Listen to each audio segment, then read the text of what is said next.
I love you, Daddy. Love you, sweetheart.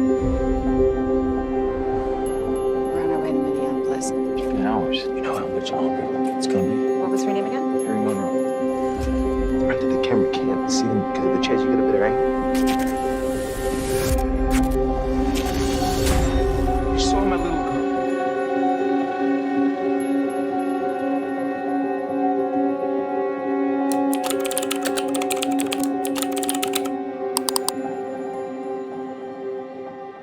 After enjoying Thanksgiving with his in-laws, Ray is driving back home with his wife Joanne and their daughter Perry.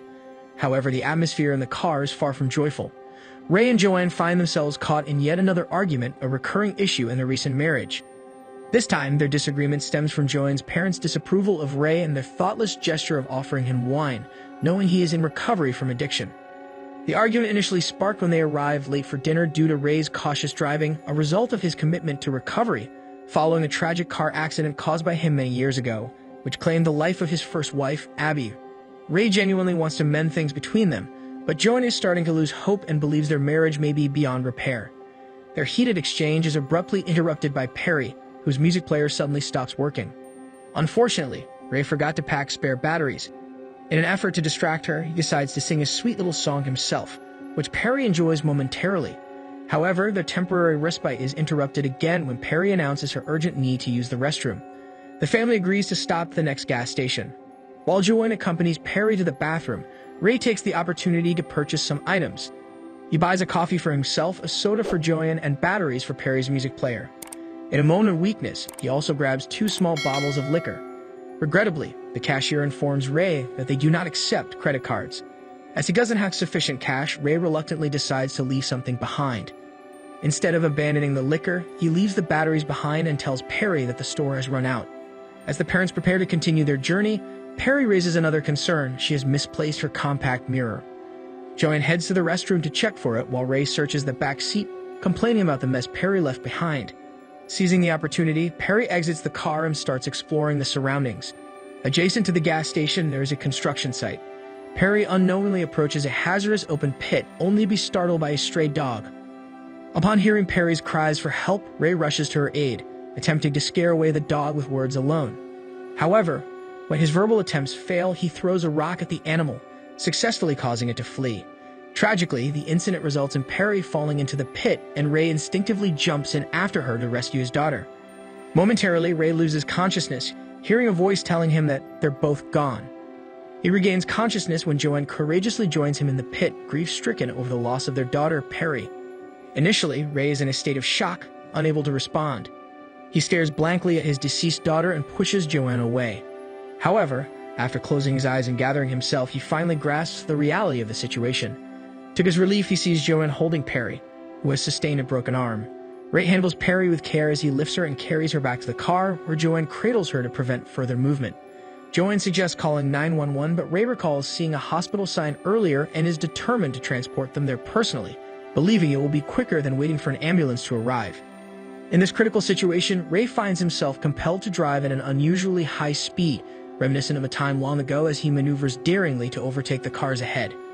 This unexpected display of boldness evokes a sense of pride from Joanne, who had doubted Ray's commitment to protect their family during their earlier argument. Upon arriving at the hospital, Ray urgently informs the receptionist about the emergency. However, he is instructed to take a seat and wait, just like everyone else. This provokes anger in Joanne, who expects Ray to assert himself as a capable husband and secure medical attention for their daughter. Determined, Ray makes another attempt, and this time he is asked to sign his name on the admission sheet.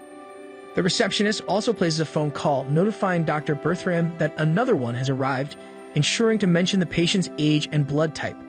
Although they are now on the list, Ray returns to join Joanne and hands her Perry's scarf to keep the sleeping girl comfortable. Joanne apologizes for her earlier outburst and expresses gratitude for Ray's swift driving. They share a lighthearted moment, exchanging jokes that bring laughter, a rare occurrence for them recently. Sensing Joanne's discomfort in her neck, Ray walks over to a vending machine and retrieves a cold soda can. As he looks through the door, he notices an ambulance arriving with 2 bodies and leaving with a box of organs. Ray hands the soda can to Joanne, suggesting she use it as a cold compress for her neck. Moments later, they are called into an office to provide Perry's information while waiting for the doctor. The secretary poses numerous questions, including inquiries about Ray's previous wife listed on his insurance, his battle with alcoholism, and his occupation. The secretary also persists in urging them to consider organ donation for Perry, but the parents decline the offer. Following the extensive questionnaire, it transpires that the hospital does not accept Ray's medical insurance. He promises to settle the bill with cash after visiting an ATM. The secretary seeks permission for accepting cash and engages in a mysterious conversation with a hospital administrator. Finally, she sends a nurse to admit Perry and transfer her to a bed. As Ray prepares to leave, he overhears the secretary mentioning Dr. Bertram's name once again, relaying all the details about Perry. Shortly thereafter, Perry is settled on a bed, and Dr. Bertram approaches to conduct a thorough examination. He speaks soothingly to Perry, ensuring she remains calm throughout the process. Dr. Bertram inquires about the incident, prompting Ray to recount the events. Joanne is taken aback upon learning about the dog, as Ray had neglected to mention it earlier. Once the examination is complete, Dr. Bertram instructs the nurse to administer medication to Perry while he converses with her parents. He expresses concerns about potential internal injuries and suggests a costly TA scan. Ray dismisses any financial worries, pledging to cover any expenses necessary for Perry's well-being. When Dr. Bertram questions the scratch on Ray's head, which he hadn't noticed until now, Ray brushes it off, assuring the doctor that he is fine. A few minutes later, Nurse Volk arrives with a comforting plush toy to distract Perry during her scan. He also mentions that Dr. Bertram doesn't smile for just anyone. Unfortunately, only one visitor is allowed to accompany the patient to the lower levels, so Joanne takes the elevator with Perry and the nurse, while Ray returns to the waiting room to take a short nap. Several hours later, Ray abruptly wakes up when a fellow visitor points out that he has been talking in his sleep. After quickly examining the scratch on his forehead in the bathroom mirror, Ray approaches the reception desk to inquire about Perry. However, there has been a shift change and a different staff member is present. Dr. Bertram has also gone home for the day. The receptionist assures Ray that she will make the necessary calls to obtain updates on Perry's scan and the attending physician, but for the time being, he must wait. Back in the waiting room, a woman attempts to engage Ray in small talk, but her presence only increases his anxiety, prompting him to hurriedly return to the reception desk to inquire about Perry once again. The receptionist informs him that she hasn't received any updates from the doctors, and when she searches the system, she is unable to find Perry's name. Suspecting a possible misspelling, she asks Ray for his insurance numbers. Ray surprises her by insisting that he will pay with cash, as he believes it is not permitted to use that method of payment. As the scratch on his forehead starts bleeding, Ray's frustration grows and he demands to know where his daughter is. The receptionist attempts to call the lower levels once more. During this time, Ray notices individuals outside discarding numerous bags containing hazardous waste. After the receptionist concludes her call, she informs Ray that there have been no pediatric patients in the lower levels for the past 24 hours, intensifying Ray's anger. In a fit of anger, he ignores the receptionist's warnings and rushes to the assigned bed they were given earlier, only to find a different family occupying it. Another commotion ensues, and Ray attracts the attention of a nurse guard, Jeff, and Dr. Lucado, who work together to calm him down and offer assistance. Dr. Lucado attentively listens to Ray's account and reviews the day's paperwork, but there is no mention of Perry anywhere. Ray's temper escalates once again, leading him to confront the nurse who had accompanied Perry to her bed. They call her over, but she admits to only tending to Ray's forehead wound and denies seeing anyone else with him. Enraged, Ray causes another disturbance as he accuses her of lying. In response, Jeff and the nurse restrain him and administer a sedative, escorting him away from other patients. Ray is taken to a private office, where he pretends to be fine and promises to behave.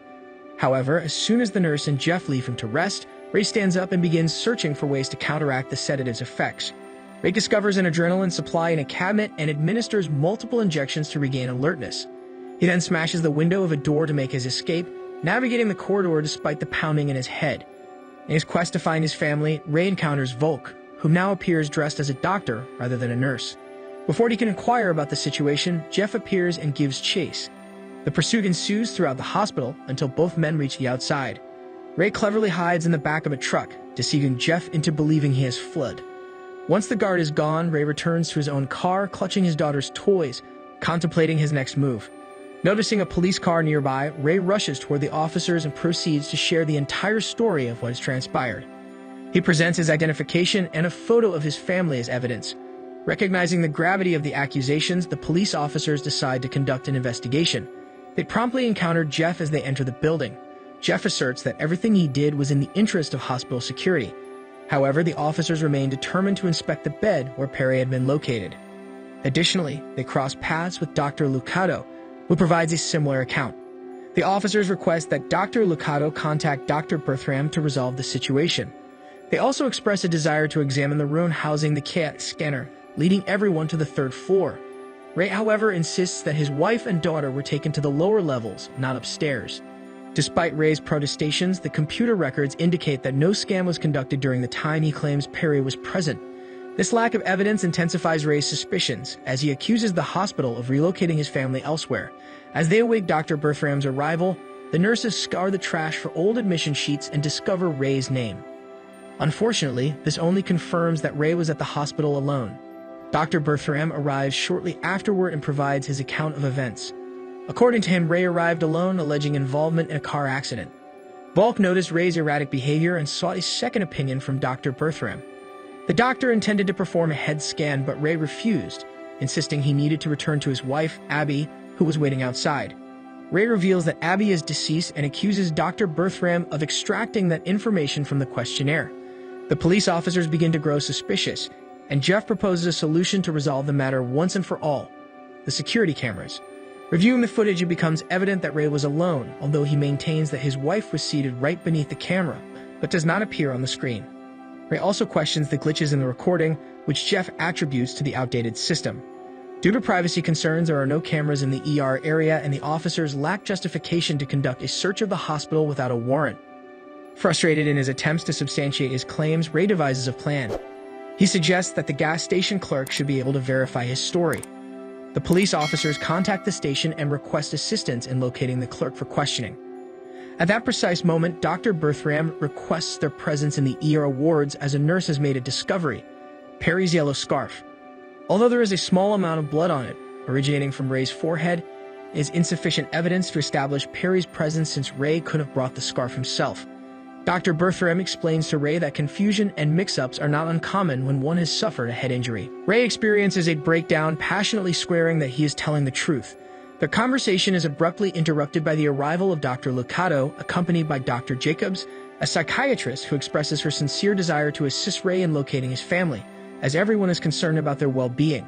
She escorts Ray to a private office and reveals that they have finally located a file. However, it is not Perry's file, it is Ray's. As Jacobs proceeds to inquire about Joanne Perry and the car accident that claimed Abby's life, Ray becomes increasingly anxious, repeatedly emphasizing that he has not consumed alcohol since Abby's demise, for which he blames himself. Jacobs begins to suspect that something has indeed happened to Joanne and Perry, suggesting they investigate the construction site where she believes they may still be. Following Jacobs' suggestion, the officers call in the canine unit to accompany them. The gas station is closed, and thus far, the clerk remains untraceable at the police station. In the pit, the dogs discover Perry's compact mirror and a significant amount of blood that could not possibly belong to a living person. Disregarding Ray's assertion that it is from his head injury, the police determine that this has become a crime scene and call in the CSI unit. Dr. Jacobs approaches Ray once more and skillfully guides him through his memories, finally piecing together the truth. There was no feral dog. During the heated argument with his wife, Ray's anger got the best of him, leading him to throw a rock that inadvertently struck Perry, causing her to fall. When Joanne confronted him about his actions, Ray pushed her away, resulting in her tragic demise. Jacobs explains to a tearful Ray that the mind can sometimes fabricate alternative realities as a means of protecting itself from trauma. However, this realization only plunges Ray further into a state of emotional numbness. When one of the officers arrives to arrest him on suspicion of murder, Ray snaps out of his trance-like state, spurred by the barking of one of the police dogs. It turns out that the feral dog from earlier has reappeared. Filled with excitement at having proof of everything, Ray attacks the officer, disarming her and using the gun to assert control over everyone present. Ignoring Jacob's reminder that he also imagined the dog this time, Ray leads them all to the bathroom in the gas station. Locking them inside after confiscating Jacob's key card, racing back recklessly on his drive, Ray gains entry to the hospital through the back door using Jacob's card and proceeds cautiously through the corridors, intentionally avoiding any staff members who may recognize him. At one point, he unintentionally stops in front of the maternity ward, where the sight of the infants triggers memories of the night Abby passed away. At that moment, it is revealed that Abby was pregnant at the time, explaining why Ray dreamt the words, "They're both gone." Determined, Ray decides to steal a doctor's white coat from an office, allowing him to blend in and avoid drawing unwanted attention. While in the elevator, he realizes that the lower levels require a key he doesn't possess. Fortunately, Jeff enters the elevator with him, carrying his own set of keys. Ray retrieves the police gun he had concealed in his pants and threatens Jeff to make him activate the elevator. However, this only leads to a physical confrontation as Jeff attacks Ray. After a fierce struggle, Ray manages to overpower Jeff and takes the keys from him, finally gaining access to his intended destination. In the lower level, Ray stumbles upon the plush toy that Volk had gifted Perry, discarded in a trash can. He witnesses doctors leaving with boxes containing human organs. As he investigates the rooms, he is disturbed to find empty bodies. Piecing together the conversations he overheard earlier and the events he witnessed, Ray realizes that there is an organ harvesting ring operating within the hospital, and his family has been kidnapped to be exploited as commodities for sale. In a frantic rush down the hallway, Ray enters another room where he discovers Perry on the verge of undergoing surgery, with Lucado standing by. Ray brandishes his gun, forcing everyone to back away, and checks on his daughter, relieved to find that she is merely asleep and unharmed thus far. Joanne is nearby as well, sedated and confined to a wheelchair to keep her out of the way. As Ray attempts to whisk his family to safety, doctors and nurses converge upon him, attempting to prevent their escape. Desperate, Ray resorts to a drastic measure. He shoots the sleeping gas tank, causing a small explosion that ignites a fire. Though disoriented, Ray remains unharmed, quickly placing Perry in Joanne's arms and wheeling them out of the room, shooting anyone who obstructs their path, including Volk. With a swift ride in the elevator, Ray successfully extricates his family from the burning building before the arrival of the police. As he drives away, singing to his daughter and wife, the shocking truth is finally revealed. Jacobs had been right all along. Ray had indeed killed his family and then hallucinated, bringing them to the hospital. The lower level he ventured into was, in fact, the morgue, and the bodies he saw were entirely normal. His mind had merely fabricated their emptiness. When Ray encountered Lucado, the doctor was conducting an autopsy on an ordinary patient, but Ray's distorted perception morphed the scene into one involving Perry. Consequently, he unknowingly carried an unrelated individual in the backseat of his car, while the real Perry and Joanne remained in the trunk all along.